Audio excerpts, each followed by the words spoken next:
This week, we talk about Star Wars. Don't we always talk about Star Wars? Yeah, but I mean, Star Wars is pretty cool. Yeah, I'll talk about Star Wars again.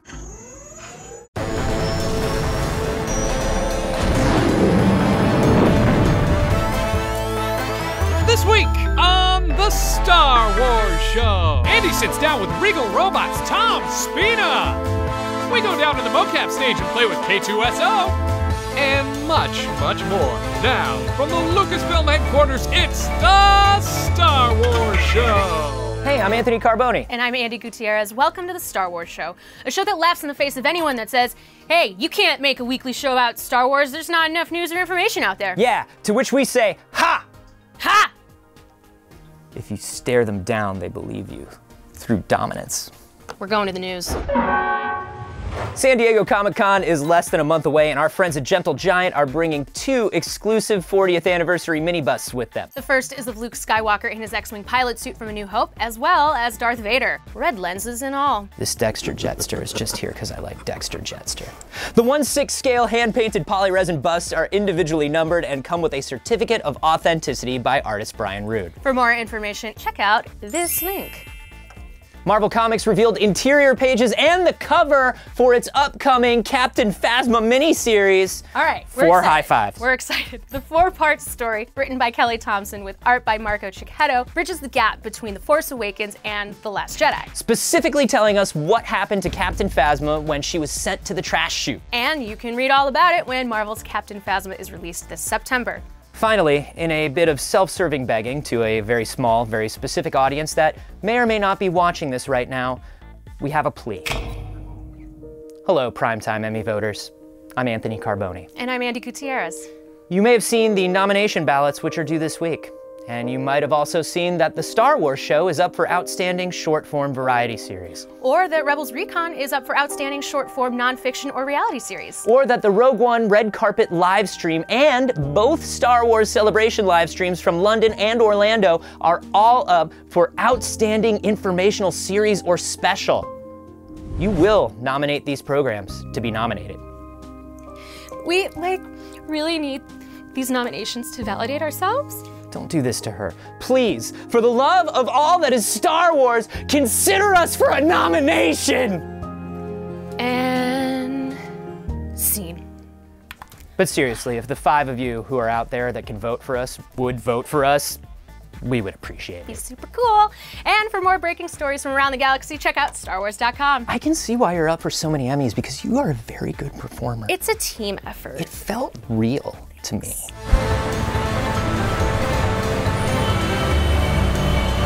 Watching the Star Wars Show. Woo!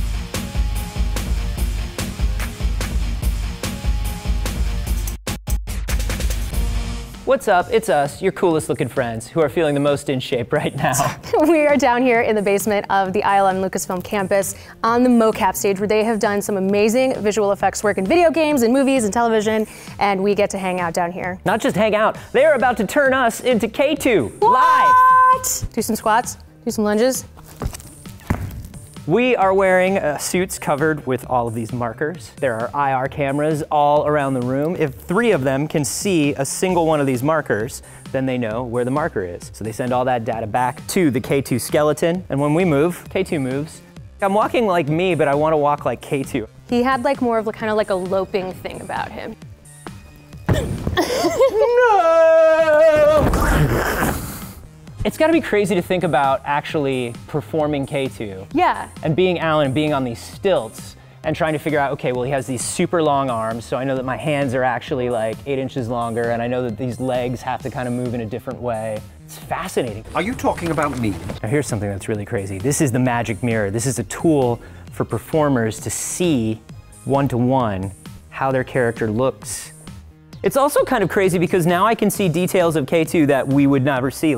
There's not a lot of armpit shots of K2, but look at how his armpit works. That's nuts to me. Mad respect to the 501st, but this is a way easier way to wear a Stormtrooper kit.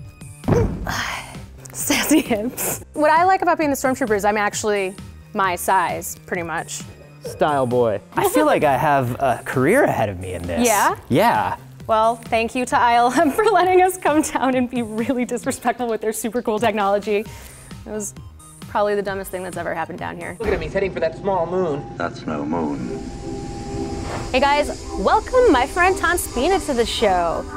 Tom is the founder of Tom Spina Designs and Regal Robot. You do custom builds of props and furniture, and you do restoration. You do it all. Thank you. A lot of people don't know that the masks in the cantina and the models and puppets for Yoda and stuff, they're built out of materials that aren't meant to last. Can you tell me a little bit about where you come in? Through collecting, I met all these other collectors who had different things and had stuff that needed fixing, and they saw that I was making things, and that it turned out I had a knack for repairing this old material and for giving it the respect I think it deserves. Like, to me, these props are history. These are works of art. These are things that someone slaved over. So yeah, we've been very lucky now to have really gotten a reputation as kind of the go-to source for this sort of sympathetic and respectful restoration and conservation of these things. We've gotten to work with the Lucasfilm Archives, Lucky. which is... I'll never be able to go, because you're only going in there if you're fixing something or you are making Star Wars. So you've never been? I've never been, no. If only you knew someone that like went there. I wish I knew a guy to get in, know. but... If I hear of anyone, I'll let you know. In addition to like your recreations and your restorations, you guys do custom work. Yes. What goes through your mind when someone calls you on the phone, say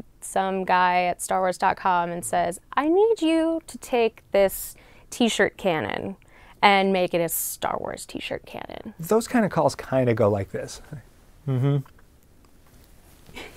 That's the best call in the world to get, especially the t-shirt cannon, because that was an excuse to just play. It is a projectile launcher. You got to watch where you point this thing. We've got this scope. Which is a real working scope. Knobs and greeblies and dials and tubing that's kind of like the Sand Trooper gun. A little bit of the T-track that they used on the Stormtrooper blasters and the lightsabers. This is one of our prized possessions. This was so much fun at the show, You did good. So your motto, your like philosophy is, wouldn't it be cool? Yeah, and it's just because it literally is what we always say.